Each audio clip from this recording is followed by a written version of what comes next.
Get down now. Get down now. Turn around. Put your hands behind your back. Get down.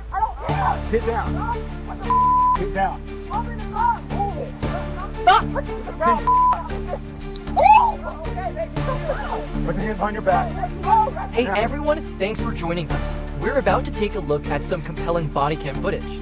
Like, subscribe, and join the community to discuss these videos in the comments.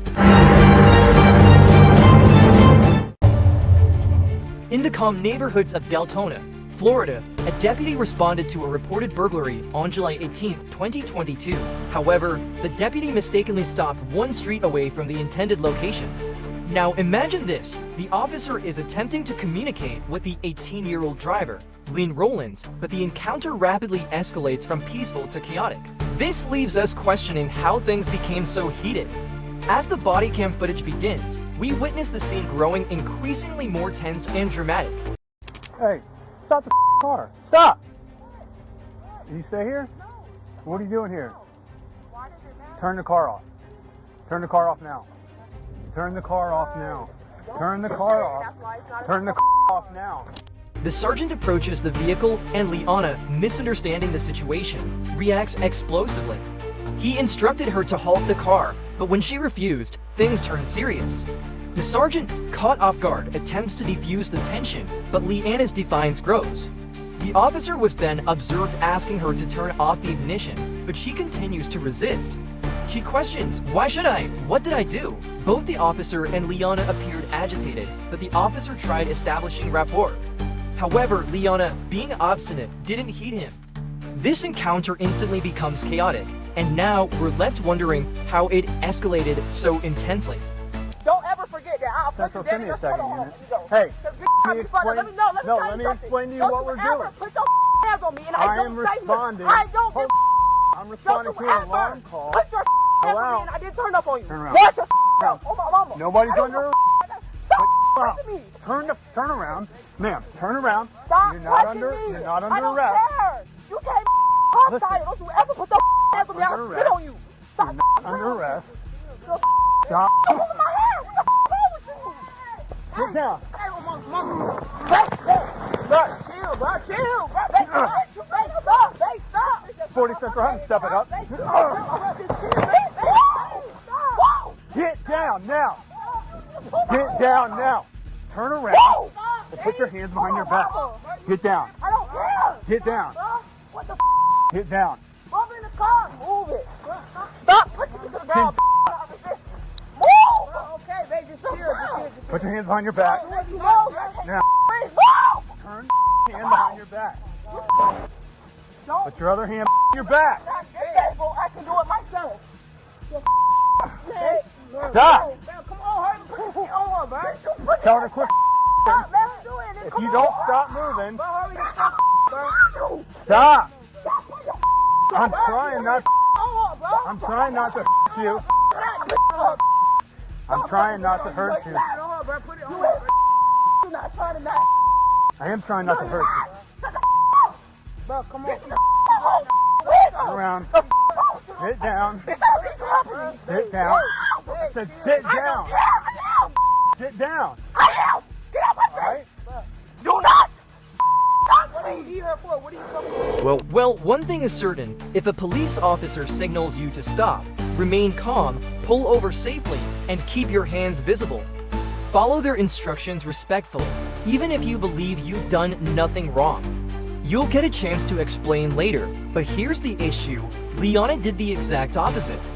The more she panicked, the more trouble she created. She proceeded to strike the officer multiple times and, threatening to spit on a cop. Not the wisest move, definitely not helping her case. Stop touching me. Stop Stop touching me before I bite the out. Stop touching me. I said stop touching me. 46, is anyone else coming? He has my arm twisted in these handcuffs, and I swear to God, if I get out of this I swear to God, beat the white out of this mama. Just twist him. Stop touching me! Stand up. Fix my wrist in this cup. Fix my what the It's not breaking. If I said it hurt, and I will spit on you. Fix my wrist. What the this shit, bro. What are you doing? Stop touching me. Stop pulling Stop away. touching me. My wrist hurts. I'm gonna pull away. What the bro? You told me fix my stuff. I will if you would just a second, okay? Fix my cuffs. Turn around. I asked way too many Real, so just turn around and Fix my relax. cuffs. Fix my cuffs. What are you guys doing? No, what the you doing? Real dog. Stop touching on me. I'm not. I swear. I kicked you. Hey, listen up. Okay, Is that your left? get her quick, and I'm gonna search her real quick and get her to my car. I don't know why she's throwing my mama. Bro, my wrist still hurt. Right there, What are you talking about? Is it left or right? Car now. Don't push me because I can get in Get, myself. okay, then get in. My wrist hurt though. Get My in. wrist hurt. Okay. Get Wrist in. is hurting. I'm If you telling calm you. down, we'll help you out, okay? I don't know. We're gonna get it figured out. So just go back inside, please. That's fine.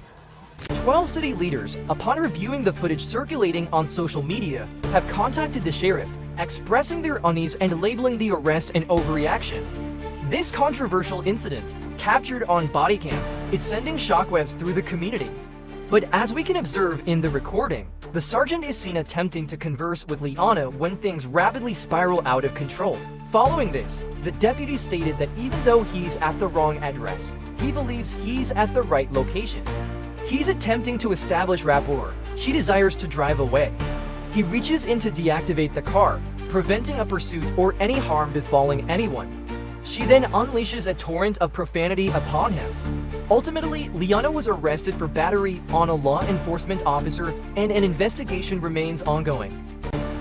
Similar to Liana's situation, there's another incident involving some unruly teenagers attempting to evade law enforcement. This time, the setting was Garrett Morgan High School in Cleveland. Everything appeared ordinary until a group of armed and masked teens arrived, transforming the day into a scene straight out of an action film. However, what followed could have resulted in tragedy if not for the swift response of Cleveland police.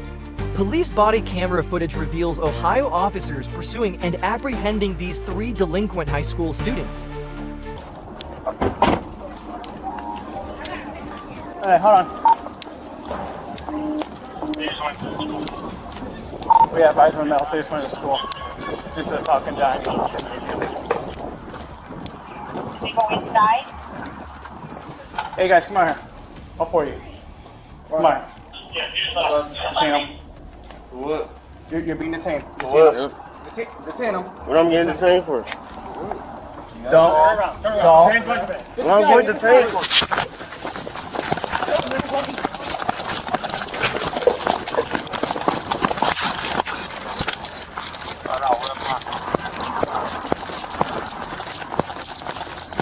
The moment these teenagers realized they were caught, they attempted to flee the scene, believing it was their only recourse. They led officers on a foot pursuit after allegedly bolting when confronted at the school. Little did they realize, the police are seasoned in pursuing suspects and making arrests. Ray, stop. Hey!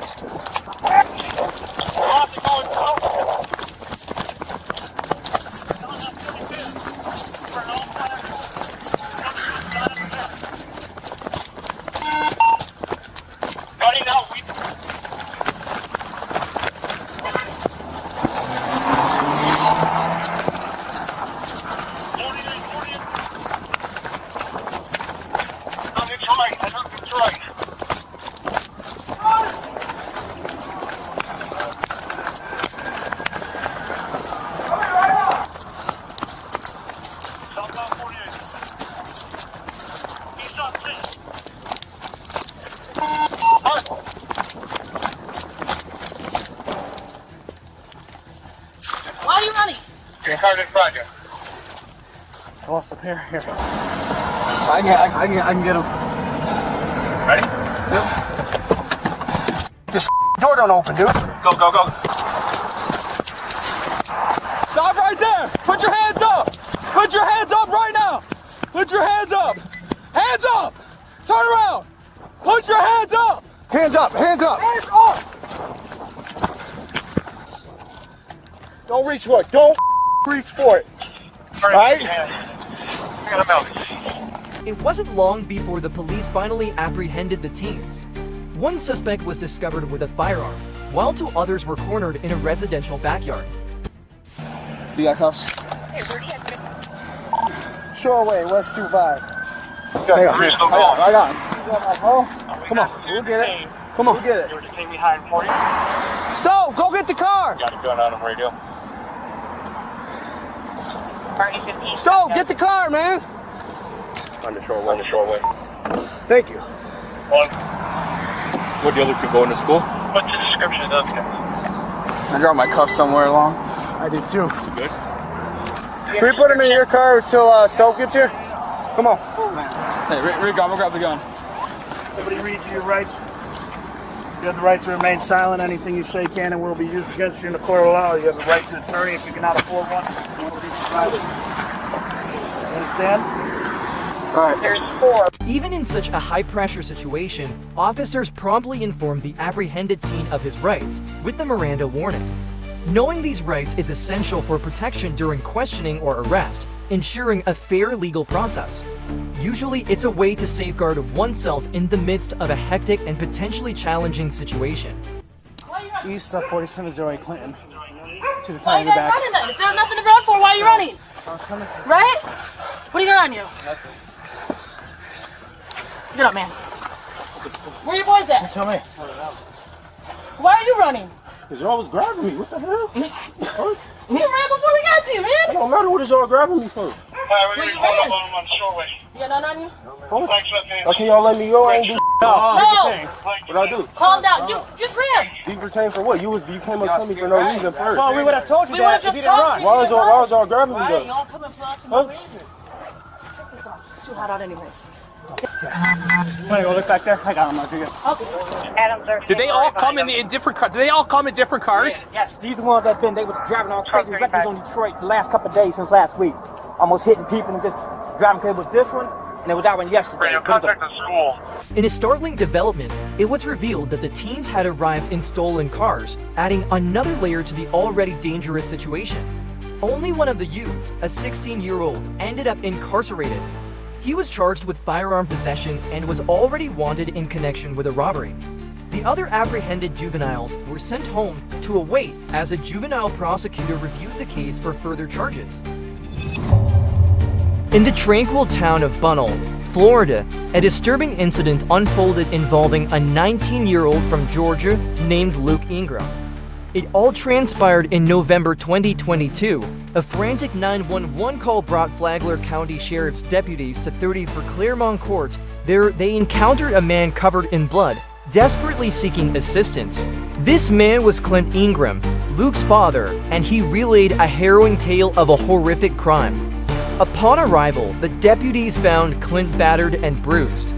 He recounted the gruesome details of how his own son, Luke, had attacked him and brutally murdered his grandfather, Darwin Ingram. Hey! Show us your hands. Walk out to me. Your hands up. Come out here. Walk out to me. Nice and slow. Right here. Step out to us. Luke, come outside with us. We'll figure everything out. Luke, come on out to me. Come out to us, man. Come talk to us. What's going on today? Slow, hands up in the air. Come on, nice and slow. Alright? Turn around for me. Come on, work with us, man. You turn around for me. You turn around, face away from me.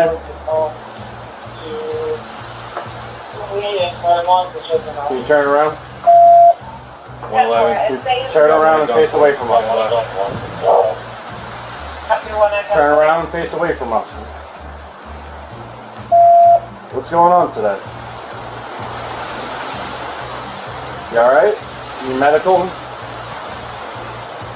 We have an ambulance on standby to check you out, but you gotta come with us. Oh. Turn around and walk backwards towards us. Can you kneel down where you're at? Can you kneel down where you're at? Kneel down for me. Look, we're only gonna ask nicely so many times. Okay, get down on your knees. Let's talk about this and figure things out. You gotta work with us though, alright? We're gonna get you guys taken care of. Alright, just turn around and go down onto your knees. Amidst all the chaos stood Luke Ingram, a 19-year-old college student from Georgia. He was like a dark figure in the dimly lit house. His father, Clint, exhibited clear signs of the violent assault with frightening scars, including a bite mark on his inner forearm. But tragically, the nightmare wasn't over. Up until that point, the police were urging him to surrender and emerge peacefully, avoiding any further trouble. However, it seemed as if he had different plans running through his head. Okay, turn around and get down onto your knees.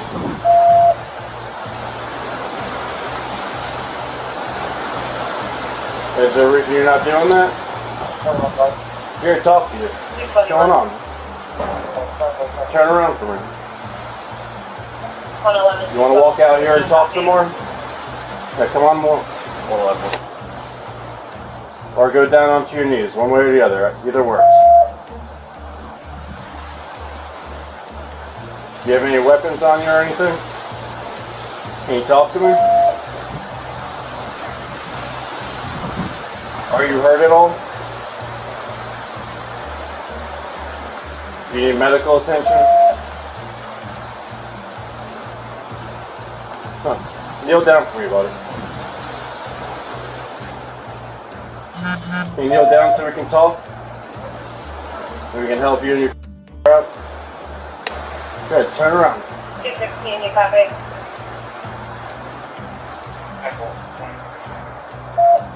Claremont. Come on. We need to get to your help you out. Can you kneel down for me? Look. Come on. Can you go down on your knees? Luke, kneel down. Don't get agitated, alright? We're here to help you. Keep your hands up and go down onto your knees. Don't stress, come on. Luke, last chance. Down on your knees, now. Luke, go down onto your knees. Down! Holy okay.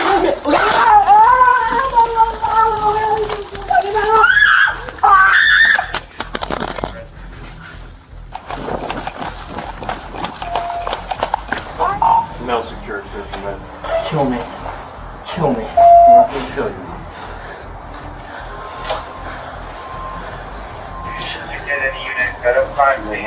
Following his malicious intent, a confrontation ensued, and events turned violent as Ingram resisted arrest.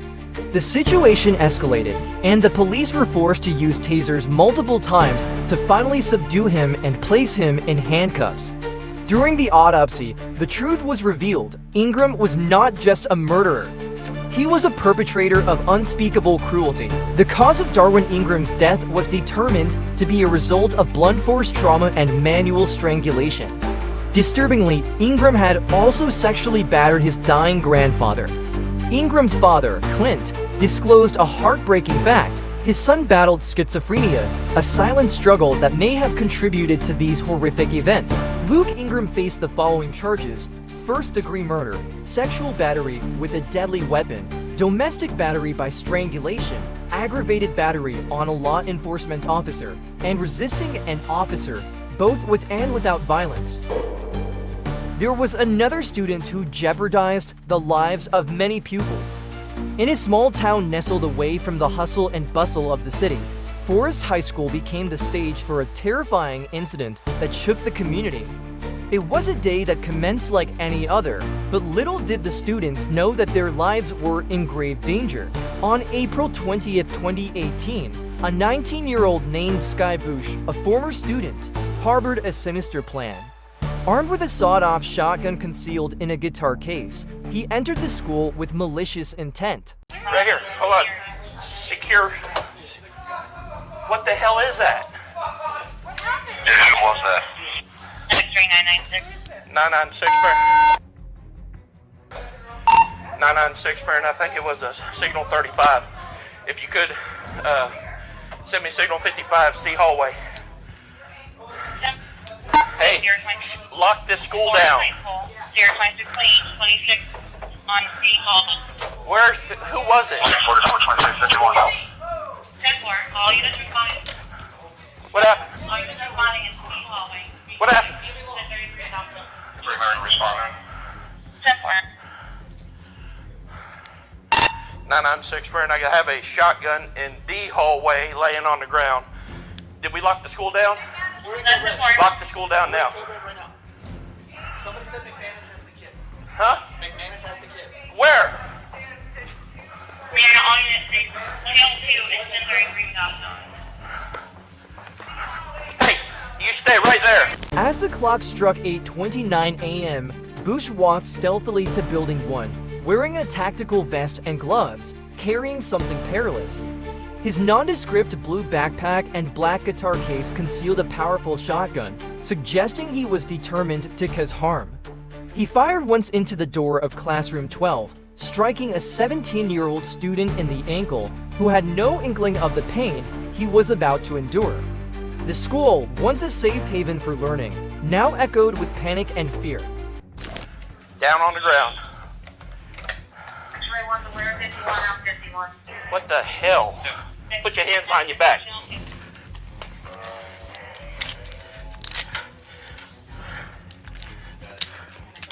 Everyone out. Okay, stop right there. Stop right there. Who is he? I'm trying to reach the shooter. He shot through the door, 996. but he doesn't know which room. 996 Baron, I have one in custody. They're saying he's a shooter. By Did anyone see him? No, he was outside. He came down. Do you go to this school? I used to, sir. What the? Mental illness, sir. Alright, go. Out. Everyone out. Hey, keep them right there. 996 Baron, I got one in custody. He's saying he's the shooter. That's where is the hallway to the school? D hallway upstairs room. What room are we in? D229. D229. The signal 0 is still in the hallway. If someone, hold on just one. Go secure the gun for now. Where's that? It's in the hallway. Restroom. Secure. There's another one in the restroom. No, I said the gun's in front of the restroom. Okay. I'm sorry, sir. What do you say? I wasn't raised by the right people. Are you kidding me? There's a lot of violence. I don't know in medical. 5345 area. The front doors of the main building are all locked. I don't I'm know. walking around the outside. Are you serious? I don't know why I That's did the it, sir. forward. Don't say another word. Don't say another word. Do you have anything else on you? No, sir. Do you have any other weapons on this campus? No, Do you sir. have any other explosives on this campus? Sir, I put all my stuff on the table behind you, sir. Shells. Amidst the chaotic situation, an administrator confirmed the identity of the shooter. The officer apprehended the detained suspect while seeking information from witnesses. Bush disclosed the location of additional items he brought, numerous bullets and a shotgun in the guitar case. Up to this juncture, they were uncertain about what he was actually planning to do. What is your name? Sky Boucher. Sky Boucher, and you used to go to school here? SKY Boucher. I used to go here last year, yes, sir. Or the year before. Mike, I'm 97 at Forest High School. I ain't believing this is happening here.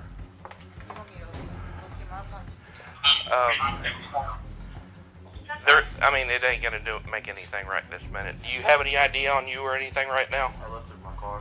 In your car is where? It's in the parking lot. It's got a broken window. And it's What color is it? What kind is it? It's a Nissan exterior. It's got pink duct tape and a broken window. Where in the student parking lot? 996 Burn. If someone can go secure this subject's car, it's in the parking lot. It's a exterior. I'll get you the information here in just a minute. What kind of car is it? A 10-4. Nissan If you're exterior. responding to orders, if someone can A start rolling silver? for an exterior, I'll advise on further. A silver exterior. with duct tape on it in the student parking lot. What is it? That's important. Subject vehicle is Pink silver duct exterior tape. with duct tape on it. If a unit could advise if there's 1012 with it. And there's pink duct tape on it, he says. Pink duct tape, silver exterior. Which side? This side, or by the gym, or by the auditorium? It's We're at the front. We'll try to locate. Huh? I'm not really sure right now. I think the right side is. How did you get up here with a shotgun? You just carried it up here? Yes, sir. Are you kidding me? What stairs did you come in? Holy cow. What door did you come in? Right here. Is there anybody else with you? No, sir. I'm the only one. You're the only one. Yes, sir. 996 kid. How many times did you fire? Once. Let's get him up here. What's that? I don't need anybody in here. I really don't. But he says there's no more bombs, no more anything. I'd like to check his vehicle, and it's that exterior outside. Are you sure there's no one else with you? Yes, sir. I'm not lying. I got the reason why. Yes, sir. Rest of the doors and make sure that these next hallways are all clear. All right. Well, they're all going to be locked. We're under a code red. But if you would like to, yes, please do. Frost was in that room. That's where the signal 46 is? Yeah. Okay. Who has the gun? I assume Frost. Okay. Okay. He said go ahead and clear the rest of the building. Okay. If you're good. I think we're good. But go ahead and do it just to do it.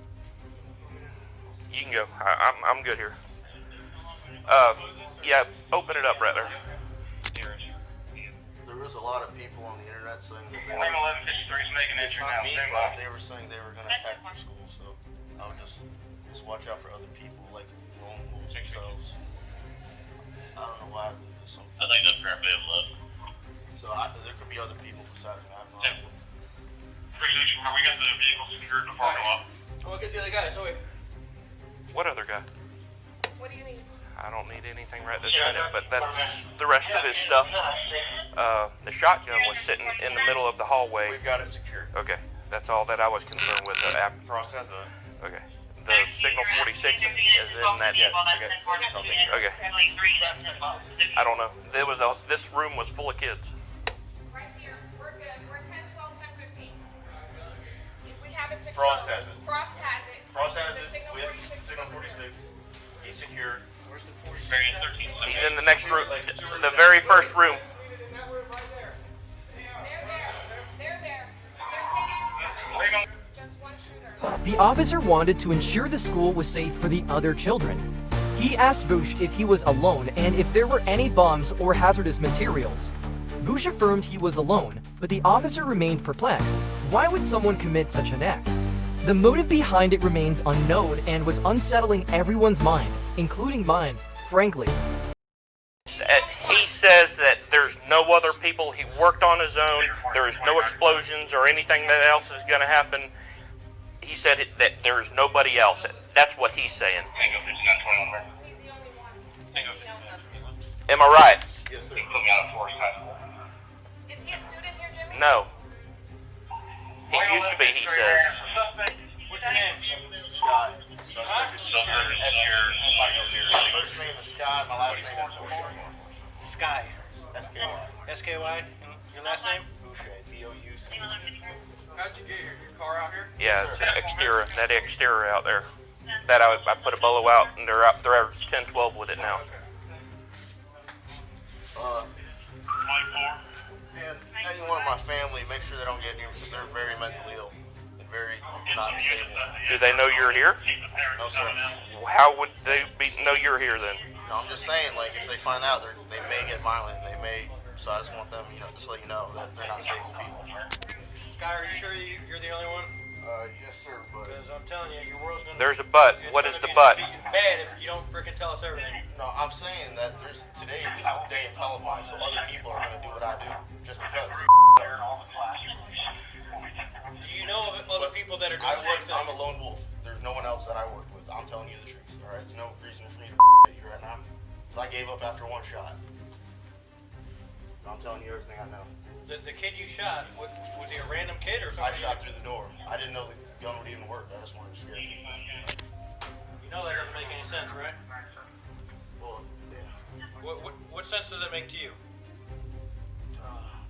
It's hard to understand if you haven't gone through mental illness. So you got... Okay. Not saying that this excuse. Do you have a mental disorder? Everyone in my family's either bipolar or schizophrenic. Okay, are you bipolar or schizophrenic? I've been to a mental hospital once and they told me I was fine. They just medicated me. Anxiety meds, that was it. They said I was good. Do you feel good? No, sir. Alright. So you feel like you're messed up? Aside from today's events?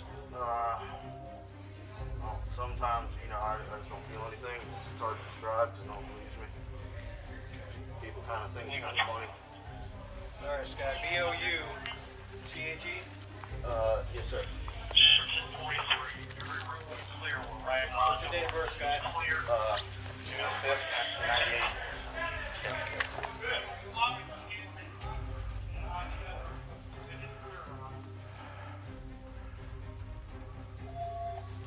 And we're going to start door to door. June 5 what? June 5th, 1998. You still live there? I got the one that gave him yesterday. Here, you need my key? Your most recent address, what was it? 8100 South Magnolia Avenue. Do we need to South Magnolia Avenue? This is it. So he says, Where did it occur? right there. He shot through the door, 2 doors down. Shot a kid through the door. Yeah, he hit him. Hey Dan, I'm getting all his information and I'm sending it to you. Okay? Bye. Bush admitted to shooting through a door, citing a lack of motive. Officers inquired about his mental health, revealing a history of hospitalization and a sense of disconnect. The dialogue offers insights into the troubled state of the individual, yet still raising questions about the factors behind the disturbing incident. Sir, there's a whole bunch of stuff back here also. Shells and knives and stuff that apparently you took out of your own pocket. Yes, sir. Do you have a cell phone, Sky?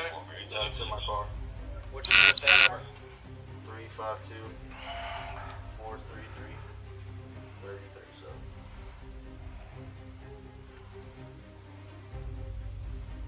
What kind of car do you have? Nissan Xterra. Red? Silver. Silver Nissan Xterra? Yeah, broken window, pink duct tape around the cardboard. Yo! Come on, get up. Just taking this west stairwell. Guitar case and backpack yours? I went to the bathroom, just got everything. So you've been playing this since 2013? Fantasy. I've been on.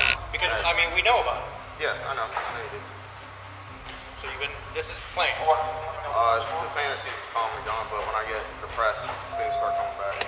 Slow it down, slow it down.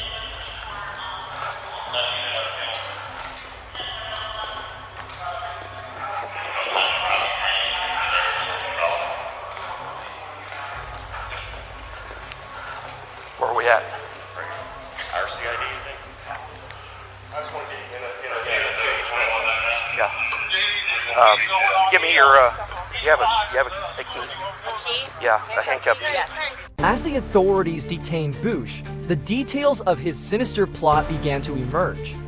Bush is facing numerous charges, including burglary of a structure with a firearm, discharge of a firearm during the commission of a felony, possession of a short-barreled shotgun, carrying a concealed firearm, and disruption or interference with an educational institution to facilitate or further terrorism. He has been sentenced to 30 years in prison, coupled with an additional 30 years of probation. Well, the final case we're about to explore has its own boundaries, something your mind might find difficult to accept. Ready for it? September 9, 2019, Brendan Vasinski, an 18-year-old parking garage security guard, takes on an unexpected role as a self-proclaimed deputy, armed with an eBay Special San Bernardino County Sheriff's Office badge, handcuffs, and a concealed handgun. He decides to take matters into his own hands, or so he believed, Now picture this, an unassuming teenager, Brendan Basinski, patrolling the dark highways in a vehicle that mimics law enforcement. As Basinski pulls over a speeding car, the situation catches the eye of an actual Albuquerque police officer. The real cop, sensing something peculiar, decided to investigate. Little did Basinski know that his charade was about to crumble. Can I talk to him for a minute? I do. What's going on, man? Who do you work for? Early country talk. I know, I'm under-equipped. Normally, dude, if we're out here, man, if we're making a traffic stop, we're just gonna have to stop, dude. Are you say you work for Warren Sheriff's? Yes, sir. Do you have an ID with you? And this is all I got. I mean, like I said, I'm under-equipped. I was just heading over there to the courthouse. To the courthouse for what? To get my crap. I know, it makes no sense. I caught him going 120 down I-40. Why do you have lights on this vehicle? Personal. I know. Do you have an ID with you at all? No, I keep it on my uniform. What's your name? Brendan Wazinski. What is it? Brendan Wazinski. Brandon? How do you spell that? B-R-E-N-D-E-N. And your last name? W-Y-S-Y-N-S-K-I. So, Wazinski? Wazinski? How do you spell it? What's your date of birth, man? Type, man, because I'm going to be at Frontage Road and 4th. Can you start me a unit and see if there is a BCSO supervisor that can come to my 20? Different advice? I'm going to be out with one of the units. Hey, just hang tight, man. And I'm not here to mess with you, man. It's just the thing is, yeah, he was speeding, dude. You could have called it in. And, because if you get into shooting, you're right. All right, man. For starters, I know this looks really bad. Right. This looks really bad. This screams whacker. Right. How long you been on? About 3 years. Okay. I've been on for like 13 years. Alright, so I'm not saying I'm perfect, and I'm not saying that I've never done anything to, against protocol, but you need to be a little bit more careful, alright? Just do me a favor, hang tight for a second, okay? Yes, sir. And that's it, alright? Once we're done here, just give me a bit, alright? The real officer, in a calm yet firm tone, questions Basinski about his identity. Dressed in casual jeans with no uniform in sight, Basinski nervously claims to be a San Bernardino County deputy. The officer, not giving up, checks things and finds out what's really going on here. Hey, Brendan, in the meanwhile, man, until I get somebody out here, man, do me a favor. I'm not going to handcuff you, but I'm going to have you sit in the back of my car, all right? All right. Do you have anything on you, man? Any weapons or anything? Keys. Okay. Keys and wallet. That's fine. Just have a seat, all right? All right. Try to get everything cleared up, man. Just have a seat. What's that? Can I talk to you real quick? Yeah, give me 1 second. What's up, man? All right. I'm just going to be straight up honest with you. I'm not a cop. Okay. Okay. I'm just going to be. Where'd you get that badge from? I bought it offline. Okay. Do me a favor. Stay in here, okay? I'm left. I was heading northbound on 4th Street. See this unit, 54 on the car. I'm like, okay. It's this car that's right here, and the guy was wearing jeans, no gun belts, no nothing, a t-shirt, and I'm like, and just wearing like an Air Force hat. So that's strange. So I flip around, and his plates come back to civilian, doesn't skip or anything. So I stop, I talk to him for a minute, and he's like, I asked him, who do you work for? He's like, oh, I work for SO. I'm like, yeah, it's really young. Oh, you've been out 3 years? Oh, okay. Well, you're kind of ill-equipped too. He's got lights. He's got a badge right here too. And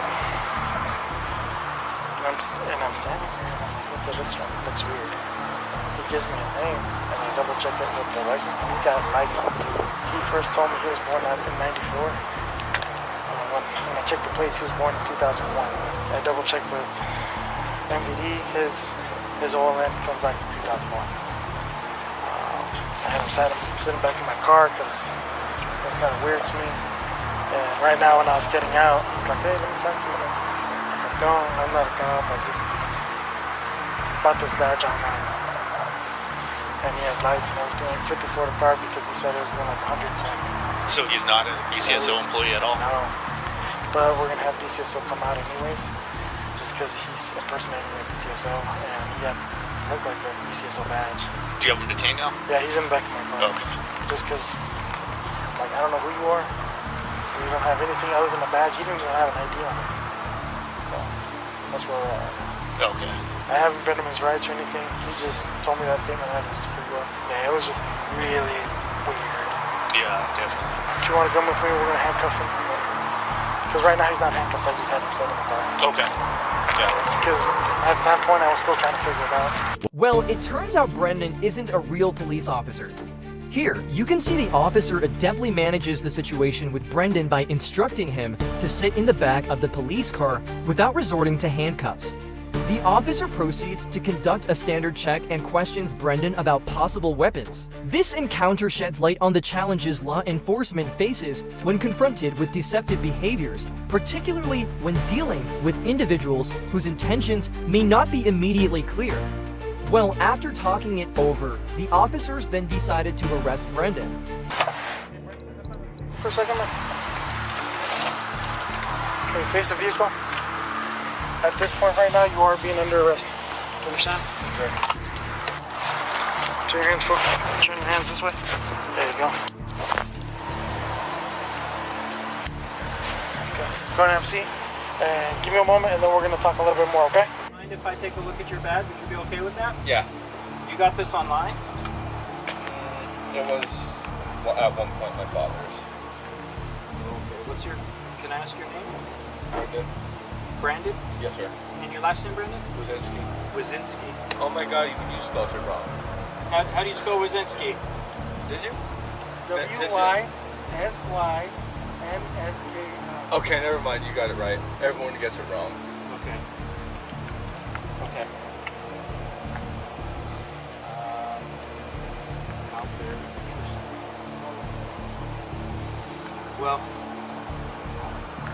thank you. Well, hold on. Do you mind if I call my wife and tell her I'm not coming home tonight? It's going to be a decision these gentlemen make. If you'll hang tight. Yeah, give us a little bit, all right? Okay? All right, Brandon, I'm just going to put on the seatbelt, okay? So I need you to lean back a little bit. Please help my wife. I'll give you, when we get to the substation, we'll give her a call. I'm going to take off the seatbelt.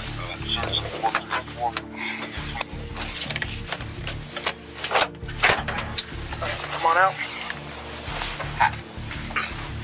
Feet first, it's just easier that way. Feet first. We'll get your head in a little bit. John 131, calling temporary step out. We'll get it right now. Don't worry about it. Okay. I'll have somebody pick it up right now.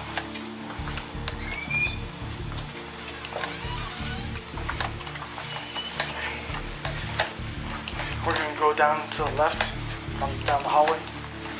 The time of facing consequences arrives as Brendan is informed about his upcoming arrest. Handcuffed, but not without protest, he's led to the police car, his dreams of impersonating an officer shattered. We're going to sit in one of these seats over here.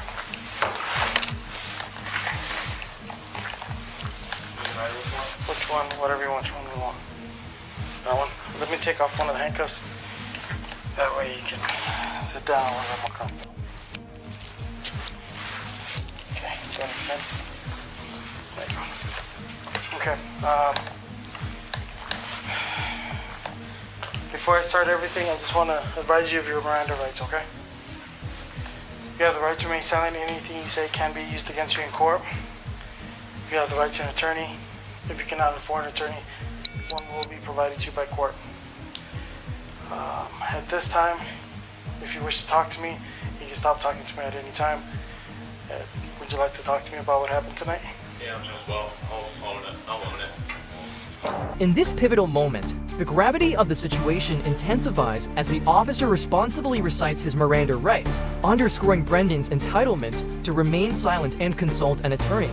Despite the clear advice, Brendan expresses willingness to engage in a conversation about the events that transpired. This exchange reflects the critical legal procedures implemented during arrests, emphasizing the importance of informing individuals of their rights and allowing them the option to exercise those rights throughout the legal process. Well, let's start from the beginning. So, what happened tonight?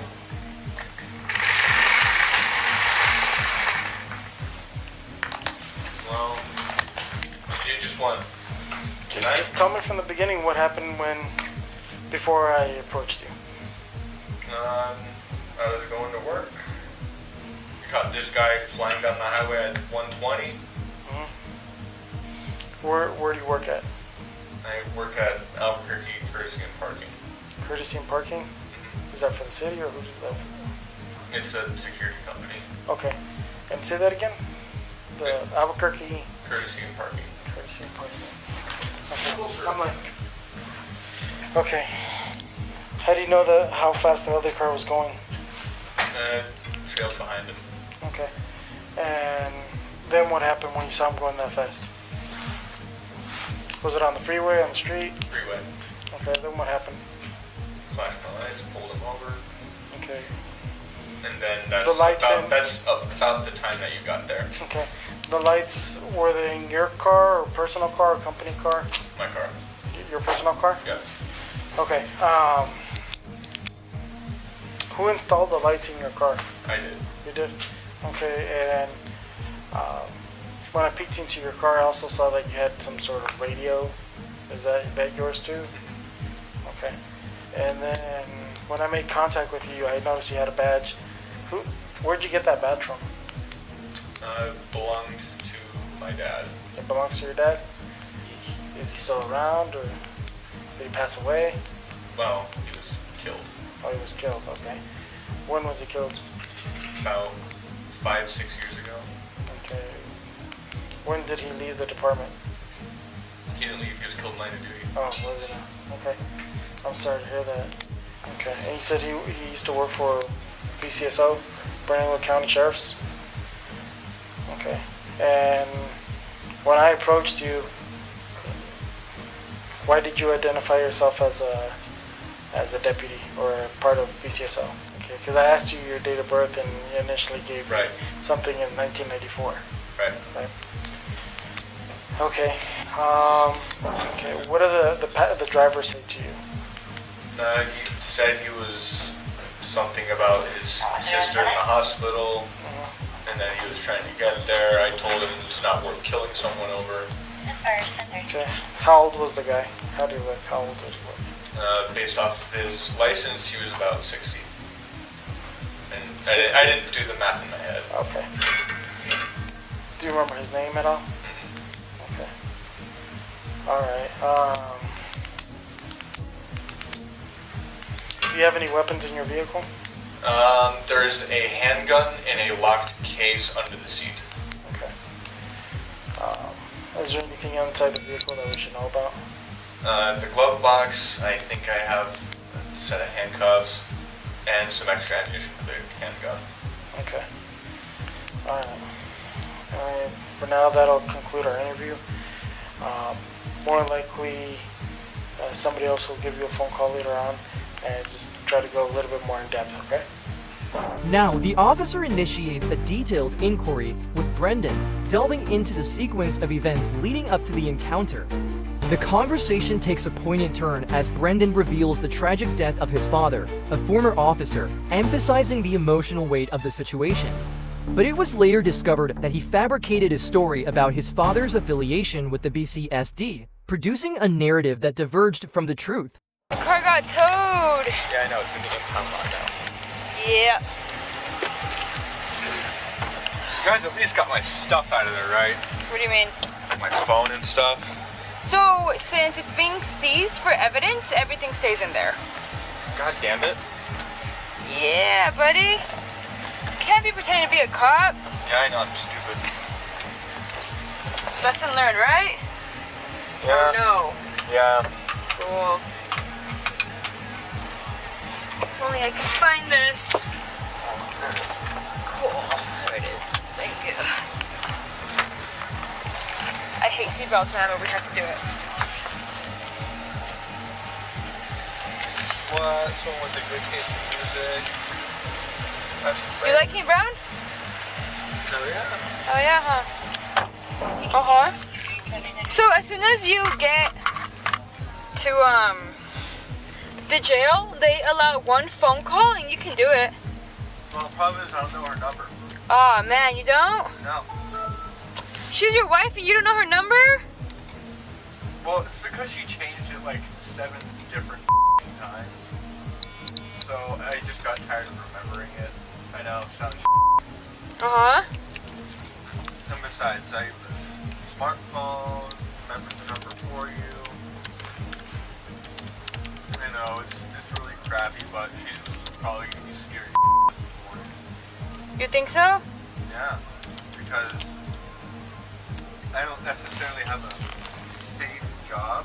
Gotcha. You know, that happens, and you know, I tell her stories about a lot of our security guards have gotten shot at. And she gets scared? She wants me to not work there. Gotcha. That's the level of scared she's at, and me not coming home is gonna peak that. John, 124 PD. Gotcha. Go ahead. 1916 1 mail to MDC, mileage 52. Go ahead, 0503. So how is this all gonna work? What do you mean? So when I get to the jail, I'm gonna get processed and everything, then how do we... And then honestly, you will probably be released by tomorrow. And then, so they are gonna forward this case to a detective, and he's just gonna come out and talk to you and see what's going on. Okay. And then after that, obviously you're gonna have court.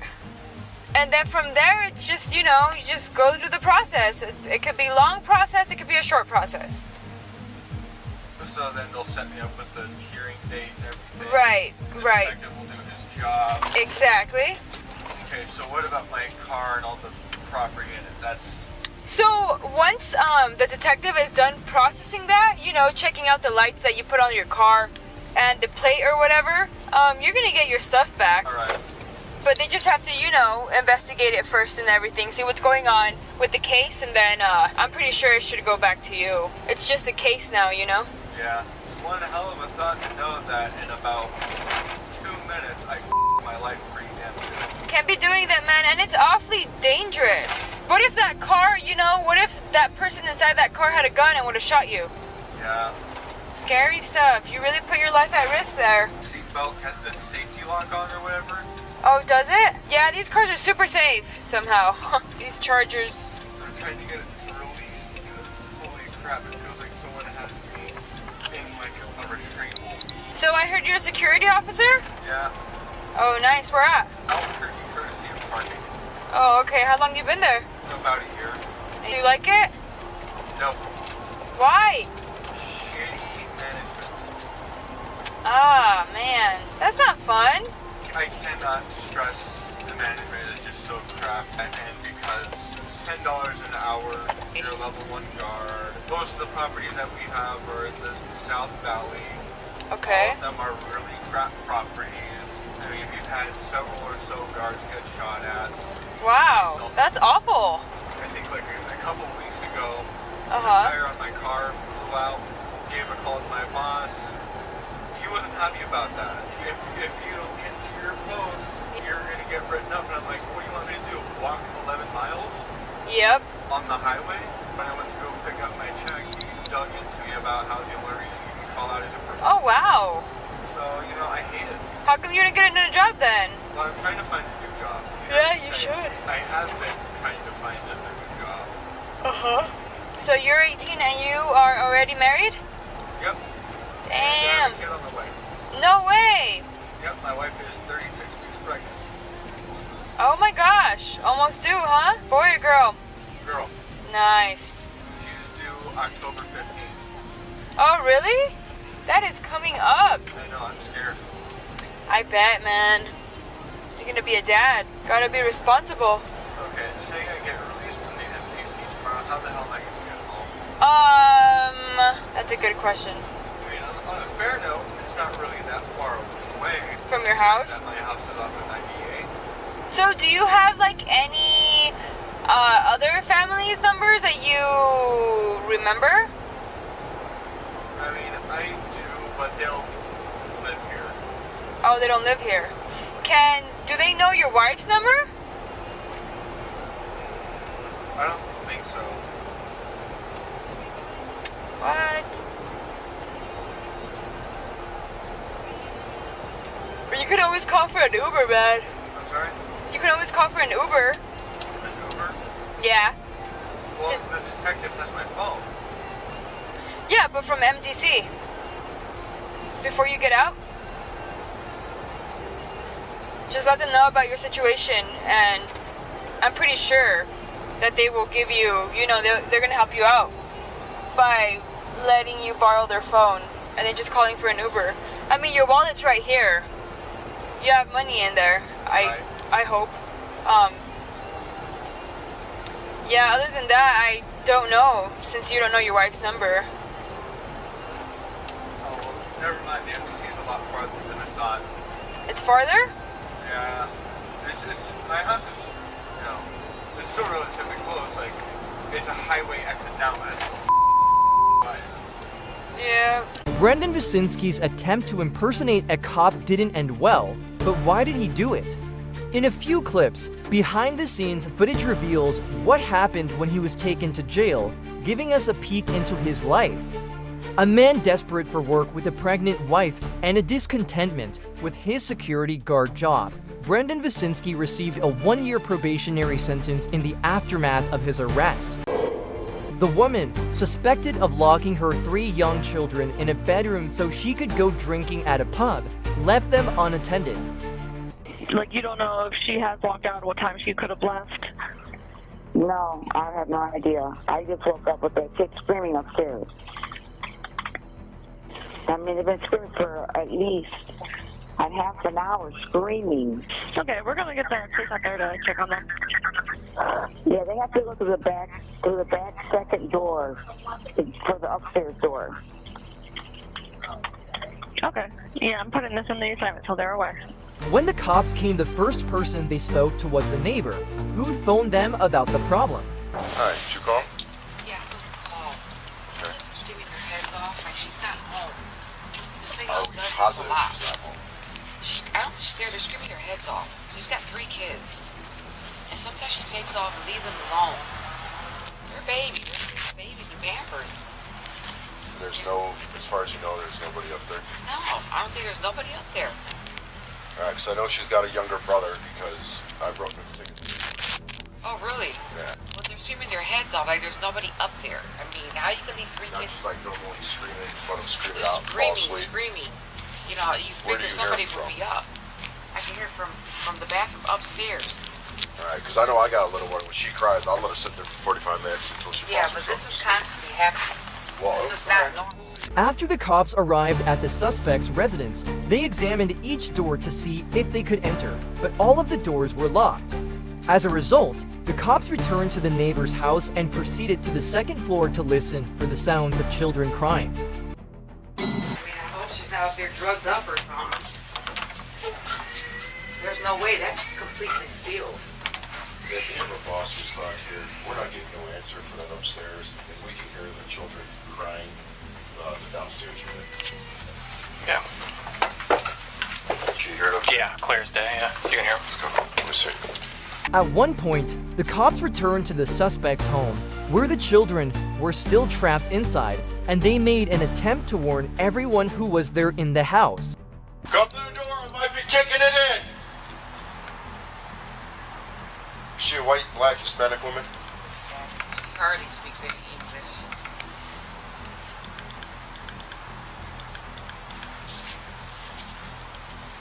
I mean, I find her kids outside walking through the alleys in the morning.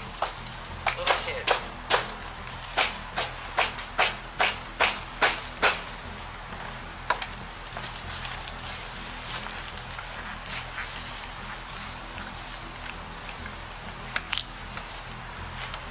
And there's no other entrance to that apartment besides that door. Who's There's the no landlord? other entrance unless I call the landlord. Where's the landlord? Well, he's got to be home in his house. Where's He that lives at? on 88 on the Can right. you try to get a hold of him? I can try to call him, see if he answers. Please. I'll do that. When no one answered, the cop kicked in the door and entered the residence to rescue the children. Cleveland Police, open the door! I'm kicking it in!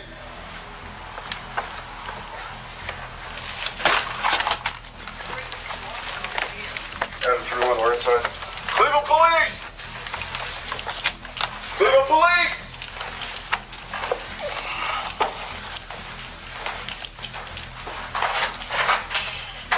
Cleveland Police! Hello? Cleveland Police! Is anybody in here? police. Hello? They got the door latched.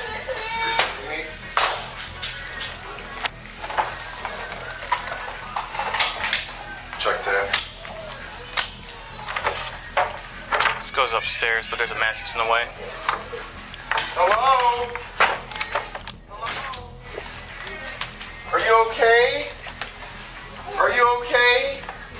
The intoxicated mother appeared out of nowhere and pretended that nothing unusual had happened. Hello?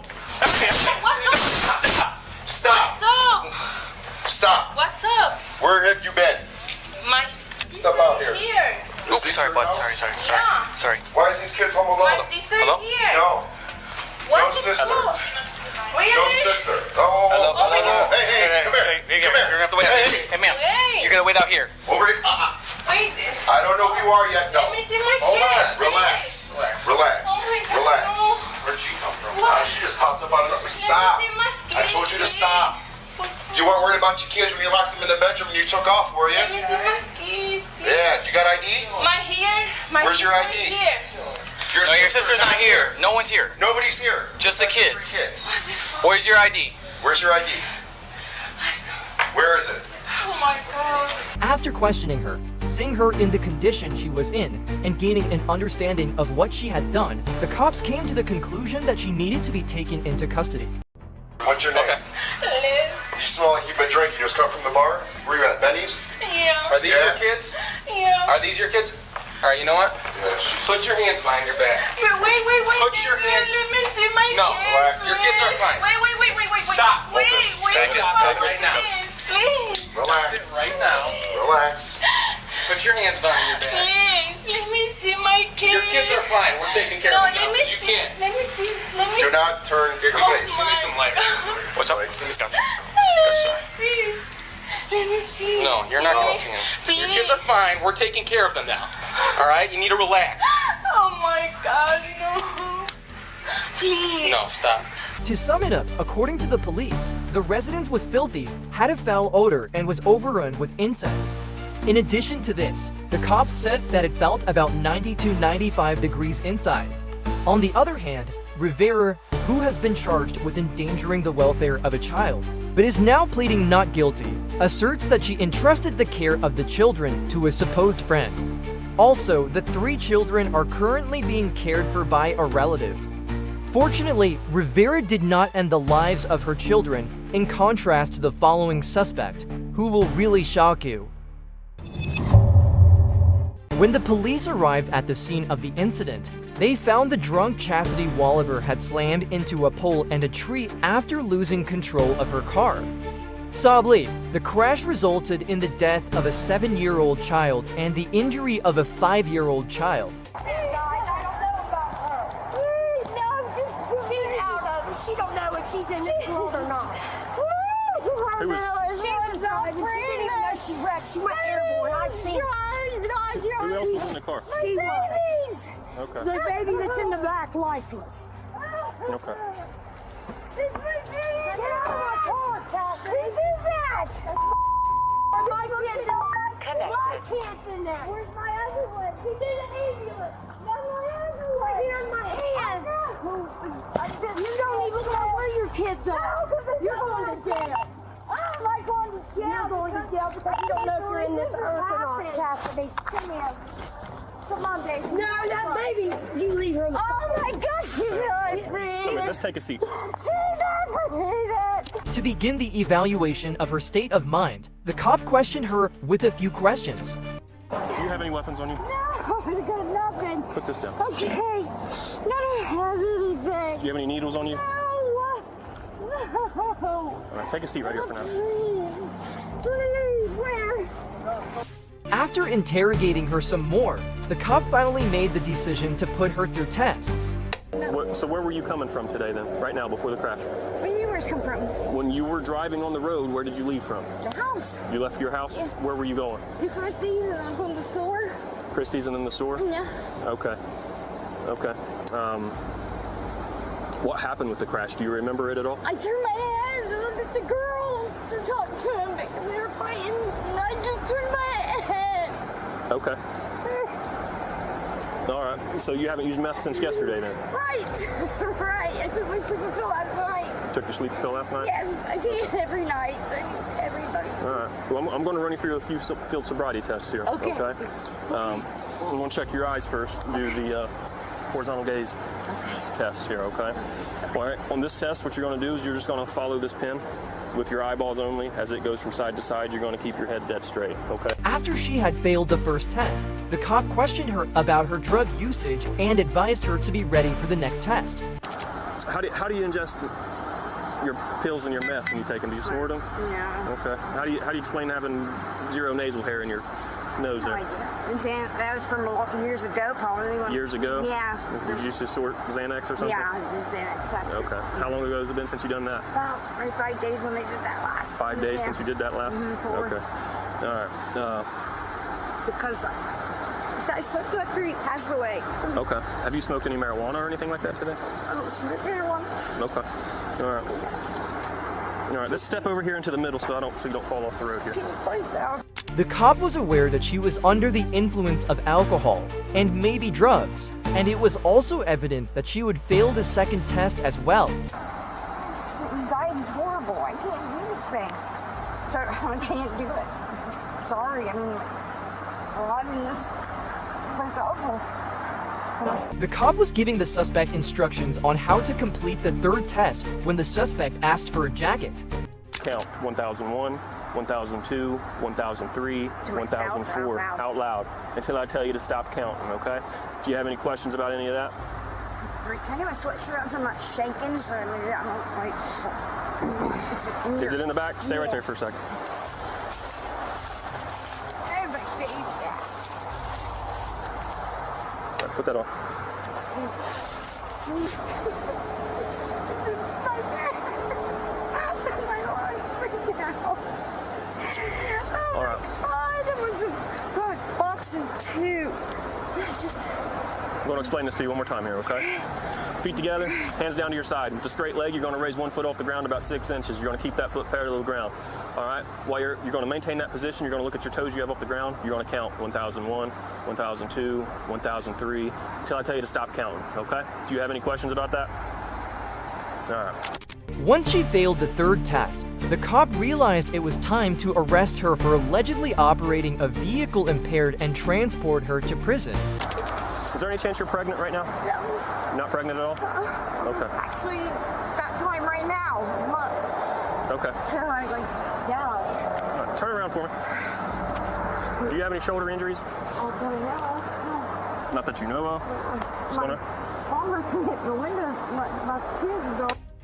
To conclude, according to the data found under currently housed inmates, Walliver is being held without bail on various felony counts.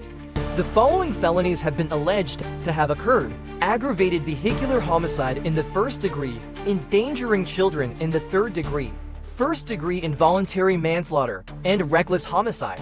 While Walliver is an addict to both drugs and alcohol, the next mother on our list is a cold-blooded killer who will definitely scare you.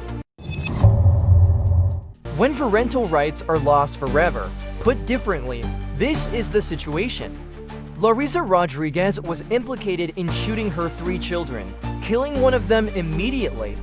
During this part of the interview, she is trying to explain her actions. You know, sometimes I have to keep an extra eye on him because I caught him one time going to the bathroom, getting toilet water and drinking toilet water. And I'm looking like, why is he, you know, like, is he even alert when he's doing this? You know, it'd be like certain behavior, you know, like, and I used to have to stop him. He'd go straight to the refrigerator. I don't even know if he's like awake when he's doing this or what, if he's sleeping or, you know, it's just things that I had to watch out with him. And he would just like get into anything and everything. And I noticed that when he did it, even after Jordan was gone, my other son was doing it. My other little son, my 4-year-old. And I'm looking like, is it because he watched Jordan do it? Or why is he doing the same thing that Jordan was doing? It's a good question. I don't know. I mean, is it a behavioral thing? I mean, it's just something that okay, I recognize that. Jordan used to do that. You know, like, and it was just, and Jordan was perfectly fine. It was just something I felt like in that house too. Like it was not really wanting us there.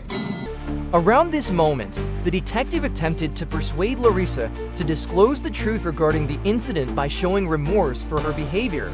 And fortunately, Larissa took the bait and confessed a few facts. I feel for where you're at, because no woman should ever have to bury their child, and I think you did the best you could with what you had, but that guy was using you. And that's why I told my sisters too. I said, if I ever get up out of here, I'm not going back. My sister says that they would help me get back on my feet, do what I have to do, because I was always had my own. Always had my kids. My kids have never been a day without me. This is my first Christmas without my kids.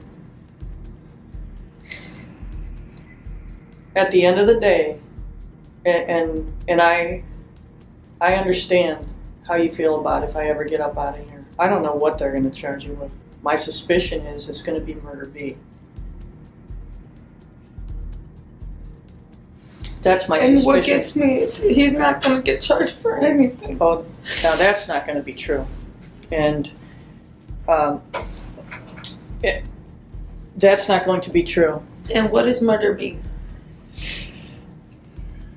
It's it's causing the death of another without a plan to actually do it.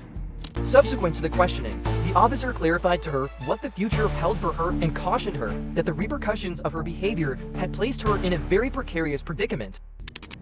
Is there any other questions you have for me at this juncture? So they're gonna go ahead and charge me today? Yes. I'm going to charge you today at some point, and you'll probably go to court in the morning, and then in the morning we're going to talk to the other half of the equation in Medina County. Good luck. Well, I really don't care if he speaks or not. And here is a recording of an incident that occurred prior to the interrogation, which shows that a police officer was looking to verify the welfare of the child who was killed, although at this point the police were not aware of any wrongdoing. Is there anything? Well, we got a call wanting us to check on the well-being of the 4 to 5-year-old. How many kids are good? Okay. What can we see? They're like, okay, I believe you. don't mind me, man. But I have them all taken out in my room. Okay.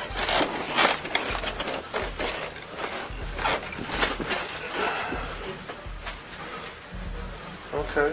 Negative. Just My on the oldest brother one, of she's right Christopher there. Rodriguez and his girlfriend, Larissa Rodriguez. Let me know. Fine.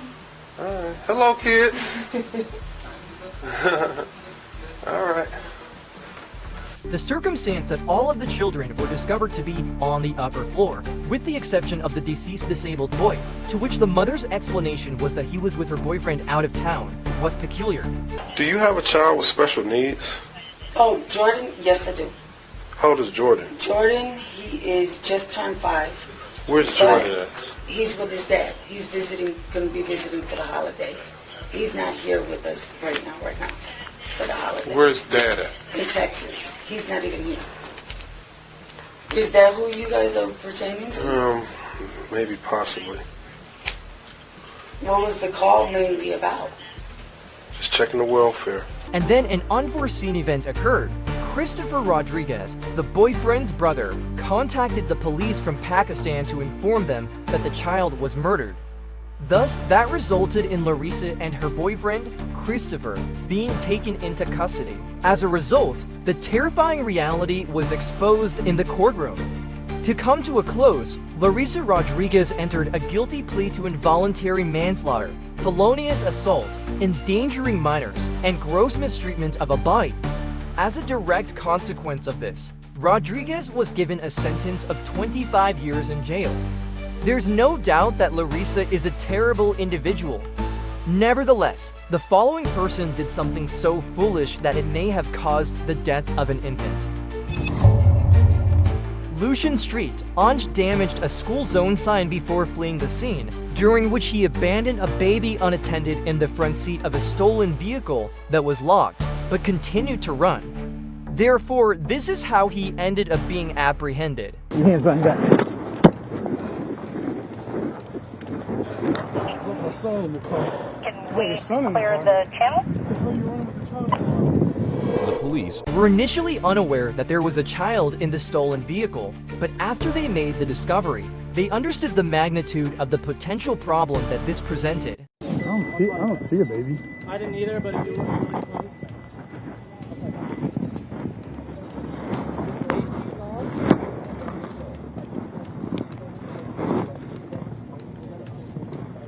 There's no baby in that. Look really close. Is there? I don't see any feet or anything. Oh yeah, there is. There's a baby in there. When the officers understood how difficult it would be to unlock the vehicle, they made the decision to devise a strategy. I can't get in the car right now, but they have a wrecker coming ASAP, hopefully. They just bust his window out. I just don't want to shed glass if we don't have to. Yeah, I got you. Baby in there, you know, and the AC's on. If the AC wasn't on, Absolutely. If the AC wasn't on, I'd say we'll break it, but the fact that it's on, I don't want to break glass near the baby. As a consequence, one of the officers made the decision to approach the closest resident in order to search for any instrument that might unlock the window of the automobile. I guess right here, this might work. That might work.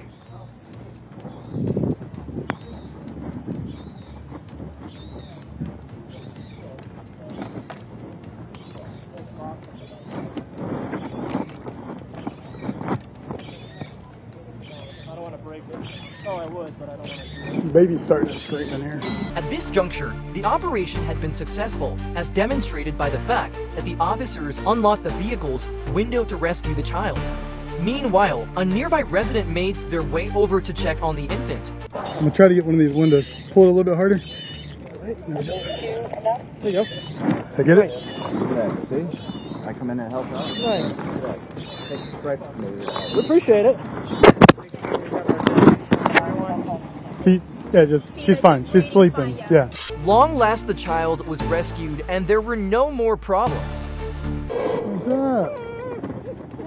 Oh, there's a bottle.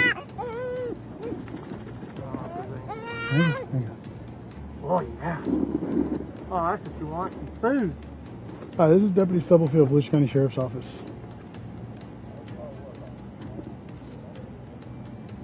We had an incident where we ended up taking a male to jail, and he has a newborn, I want to say probably about 4 weeks old maybe, in the vehicle, and we have no way of getting in touch with any other kinfolk, and we need DCF to respond here to figure out what to do with the child.